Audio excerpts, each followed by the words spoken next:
सभी साथियों को क्रांतिकारी जय भीम, नमो बुद्धाय। साथियों, आज मैं आपको महत्वपूर्ण विषय के पर जानकारी देने की कोशिश कर रहा हूँ। आज देख रहे हैं आप कि सभी स्कूलों में सरस्वती का बोर्ड लगे होते हैं, गेट पर अंदर में सरस्वती के बोर्ड लगे होते हैं और सरस्वती को शिक्षा की देवी माना जाता है। सरस्वती के बारे में पढ़ाया जाता है और सरस्वती की पूजा किया जाता है।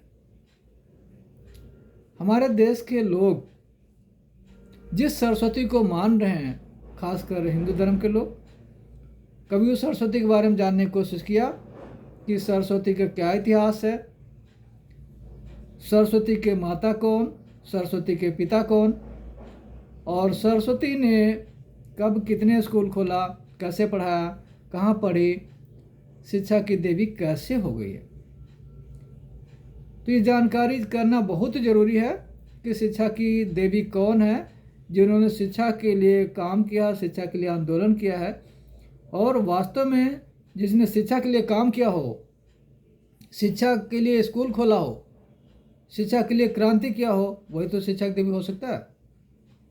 सरस्वती के बारे में और शिक्षा का असली देवी कौन, सावित्रीबाई फुले, तो आज मैं इस बारे में आपको जानकारी देने की कोशिश कर रहा हूँ। जो साथी जुड़ रहे हैं, सुन रहे हैं, सभी से निवेदन है कि आप लोग पूरी वीडियो को ध्यान से ज़रूर देखें लास्ट तक, तभी आपको पूरी जानकारी मिलेगी कि शिक्षा की असली देवी कौन है, जिन्होंने शिक्षा के लिए काम किया है, और कौन सिर्फ कोरी कल्पना और बकवास है। तो सबसे पहले जो सदियों चली आ रही शिक्षा की देवी सरस्वती के बारे में जानते हैं कि शिक्षा की देवी सरस्वती क्यों माना गया है, उन्होंने शिक्षा के लिए क्या काम किया है, उनके पिता कौन थे, उनकी माता कौन थी, इसके बारे में जानते हैं। और उसके बाद फिर सावित्रीबाई फुले के बारे में जानने की कोशिश करते हैं। सरस्वती के बारे में हिंदू धर्म ग्रंथों में ही जानकारी मिलती है, इसके अलावा कोई इतिहास नहीं है।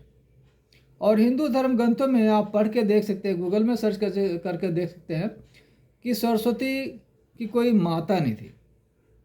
उन्हीं के धर्म ग्रंथों में, सरस्वती पुराण में, और भी आप गूगल में सर्च करके देखेंगे तो सरस्वती को ब्रह्मा ने ही अपने तेज से पैदा किया, जैसे कि उनके धर्म ग्रंथों में कहा गया है।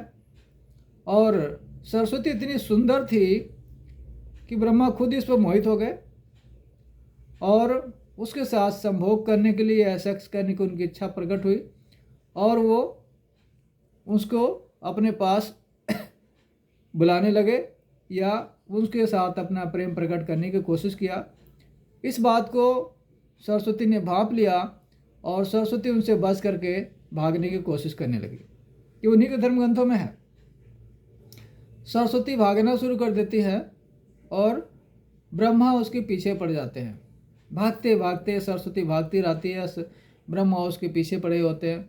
ऐसे ऐसे उनके धर्म ग्रंथों के अनुसार ही बता रहे हैं, वो उनके धर्म ग्रंथों में क्यों तीनों लोग में भागते हैं, जंगल में, इधर में, सब जगह भागते भागते भागते भागते। तो जो सरस्वती ने देखा कि अब नहीं बच पाएंगे, सरस्वती ने हिरणी का रूप धर लिया और ब्रह्मा ने हिरण का रूप धर लिया और इस प्रकार से उन्होंने संभोग किया। ये कहानियाँ हैं हिंदू धर्म की कोल कपोल काल्पनिक कहानियाँ, और उस सरस्वती को इन्होंने शिक्षा की देवी बना दिया है। अब इसमें बताएं कि इसमें शिक्षा का क्या योगदान है, या इसके बारे में अगर हम बच्चों को पढ़ाएंगे कि ये सरस्वती का इतिहास है तो उससे बच्चों पर क्या प्रभाव पड़ेगा, शिक्षा के क्षेत्र में इससे क्या क्रांति आएगी, आप खुद लोग इसका अंदाज़ा लगा सकते हैं। जो लोग धर्म के नाम पे आज सरस्वती को पूज रहे हैं या सरस्वती के बारे में बखान कर रहे हैं, वो बताएं कि इसमें सरस्वती का क्या काम है, क्या योगदान है। अब दूसरी बात करते हैं सावित्रीबाई फुले। सावित्रीबाई फुले जो ज्योतिबा फुले की जीवन संगिनी थी, जिनका जन्म 3 जनवरी 1831 को सतारा जिले के नए गांव में हुआ था। सावित्रीबाई फुले का विवाह लगभग 9 वर्ष की उम्र में ज्योतिबा फुले से हुआ था। वो माली जाति की थी। उनका परिवार, ज्योतिबा फुले का जो परिवार फूलों का व्यापारी था, फूलों का काम था, इसलिए उन्हें फुले कहते थे। ज्योतिबा फुले जातिवाद के, अंधविश्वास, पाखंड के घोर विरोधी थे। जब ज्योतिबा फुले के बारे में डिटेल में बताएंगे तो आपको इस बारे में बताया जाएगा, क्योंकि अभी हम सावित्रीबाई फुले के बारे में जानकारी दे रहे हैं, इसलिए यहीं से बताएंगे। और ज्योतिबा फुले ने सावित्रीबाई फुले को खुद ही पढ़ाया और सावित्रीबाई फुले को उन्होंने स्कूल खोलने के लिए प्रेरित किया। उनका साथ दिया उस समय के फातिमा शेख, उस्मान शेख, उनके भाई बहनों ने साथ दिया। जबकि हिंदू समाज के लोग, ब्राह्मण समाज के लोग शिक्षा के विरोधी थे।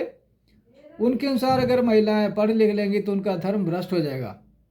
किसी भी समाज के महिलाएं, यहाँ सिर्फ शूद्र समाज की बात नहीं है, किसी भी समाज के महिलाएं, चाहे ब्राह्मण हो, क्षत्रिय हो, वैश्य हो, सभी महिलाओं को पढ़ने लिखने में पाबंदी थी। महिलाओं को शिक्षा का अधिकार नहीं था। शूद्र और महिलाओं को शिक्षा का अधिकार नहीं था। उनके धर्म ग्रंथों के अनुसार अगर महिला पढ़ लेगी तो उनका धर्म भ्रष्ट हो जाएगा।